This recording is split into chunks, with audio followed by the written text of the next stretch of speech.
Assalamualaikum warahmatullahi wabarakatuh. Oke anak-anak, kita ketemu lagi pada hari ini dengan pelajaran ekonomi.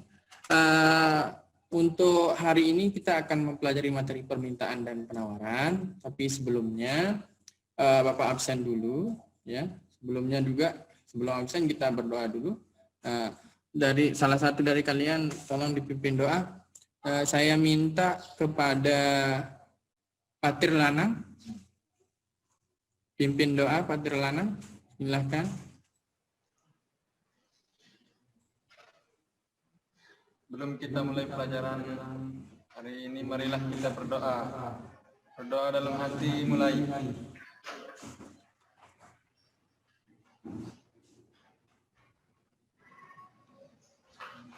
Selesai. Oke, tolong mic-nya dimatikan lagi, Pak Terana. Oke, anak-anak, sebelumnya Bapak nanti akan kirim absen melalui Google Form, ya. Nanti kalian bisa isi kehadirannya. Nah, bagi yang tidak hadir, nanti tinggal diisi juga. Tidak hadir, tapi kalau yang hadir silahkan diisi yang hadir. Kemudian untuk materi kita kali ini, Bapak akan memperkenalkan materi kita yang baru. Bentar. Oke, materi kita kali ini yaitu permintaan dan penawaran. Ya, ini materi kita yang akan kita bahas, permintaan dan penawaran. Untuk sebelumnya, ya, sebelum itu ada beberapa materi tujuan, tujuan pembelajaran yang harus kalian capai pada materi ini. Oke, kalian lihat ya, ini materi kita. Yang pertama kalian itu akan mempelajari tentang permintaan dan penawaran. Sini ada kemudian faktor-faktor yang mempengaruhi permintaan dan penawaran. Kemudian nanti harga keseimbangan juga masuk, dan juga nanti ada kurva permintaan dan penawaran. Tapi Bapak nanti bukan Bapak yang akan menjelaskan, tapi kita akan mendengarkan dan melihat video animasi yang akan Bapak pakai sebagai media pembelajarannya. Oke, sampai di sini ya. Kemudian kita lihat. Silahkan perhatikan video yang Bapak putarkan ini. Oke, silahkan dengarkan videonya sampai selesai. Nah, di sini kita akan membahas tentang permintaan dan juga penawaran. Nah, di sini kita akan memberitahukan terlebih dahulu tentang kompetensi inti dan kompetensi dasar dari materi ini. Nah, silakan teman-teman bisa baca ya tentang KI dan KD materinya.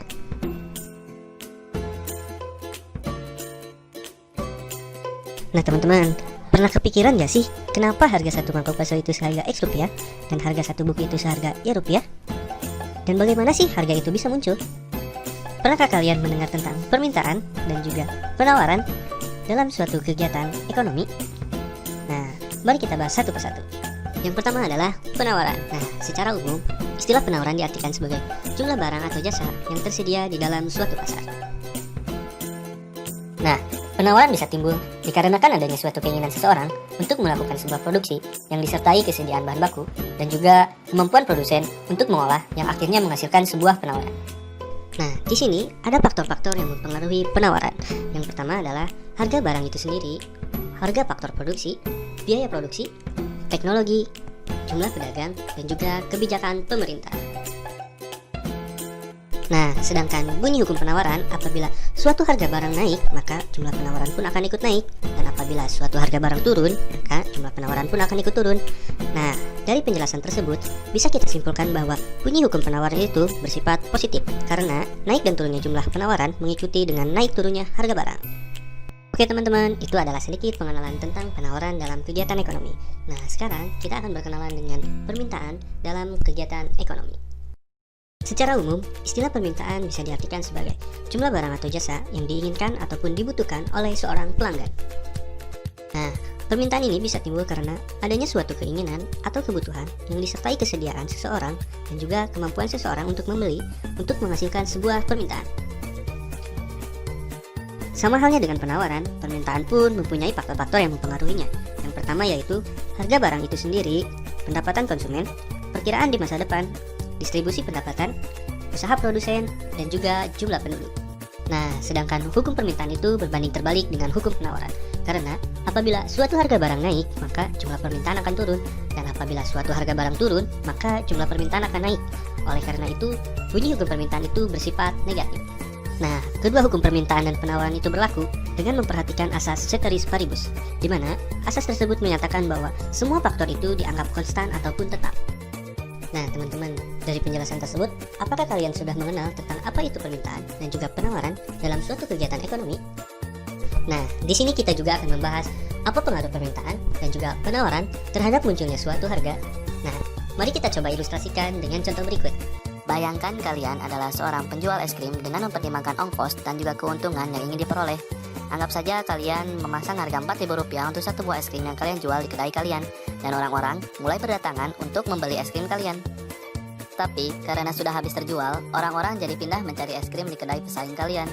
Ternyata pesaing kalian memasang harga lebih tinggi dari kalian, tetapi masih saja laku didatangi oleh orang-orang. Jika saja kalian tidak kehabisan stok es krim, maka kalian masih bisa berjualan, bahkan menambah keuntungan. Saatnya untuk menelepon supplier untuk menambah stok es krim.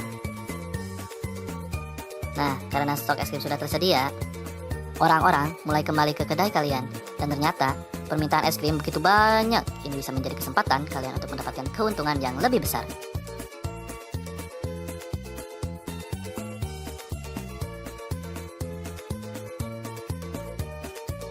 Berikut ini grafik yang menunjukkan hubungan antara harga dengan jumlah penawaran dari sudut pandang pengusaha. Semakin tinggi harga suatu barang, maka semakin banyak pula barang yang ditawarkan oleh pengusaha. Grafik ini dinamakan dengan kurva penawaran. Sekarang kalian kembali ke grup WA masing-masing untuk berdiskusi, dan ini bahan diskusinya. Saya akan bagi jadi 3 kelompok, ya.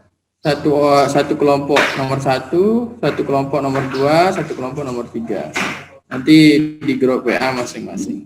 Silahkan bisa kalian matikan videonya ya, jangan anuknya. Oke, kalau begitu silahkan kita kembali ke Zoom. Silahkan semua kamera dinyalakan biar Bapak tahu itu masih ada yang tidur atau enggak. Oke, kalian sudah berdiskusi di grup WA masing-masing. Kalau begitu silahkan kelompok 1 memaparkan hasil diskusinya. Silahkan untuk Iswandi, perwakilan kelompoknya. Silahkan dipaparkan hasil diskusi untuk bahan diskusi nomor pertama.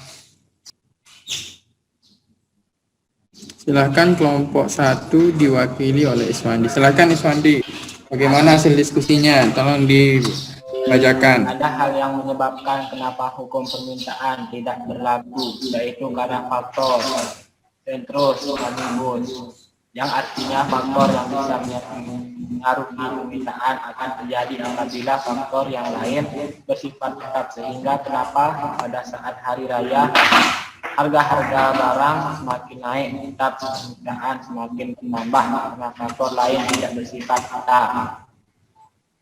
Oh, ya. Ayo. Peristiwa hari raya Idul Adha, walaupun harga kambing atau sapi sangat mahal pada waktu itu, tetapi banyak orang yang membelinya karena dipengaruhi oleh faktor keagamaan.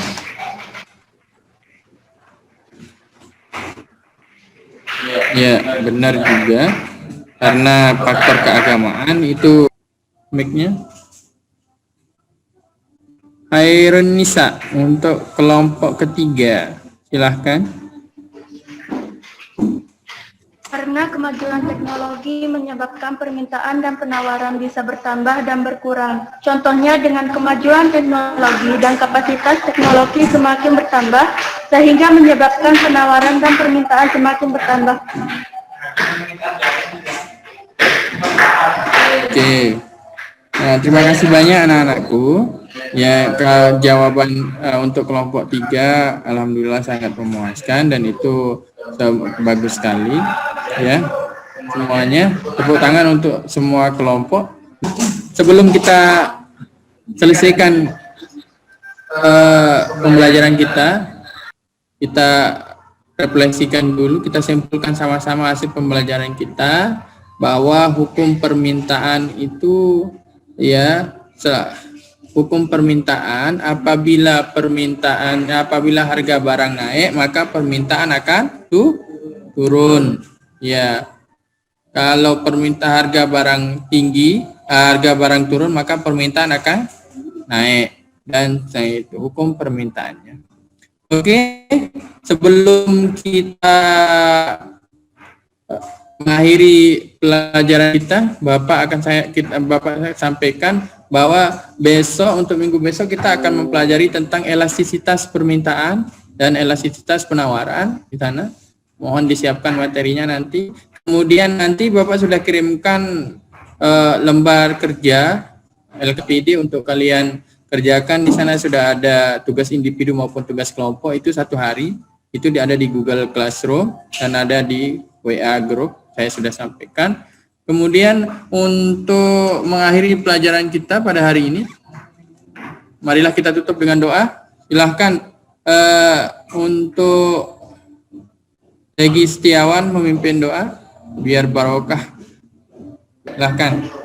Untuk mengakhiri pembelajaran kita hari ini, marilah kita berdoa bersama-sama, berdoa dalam hati mulai.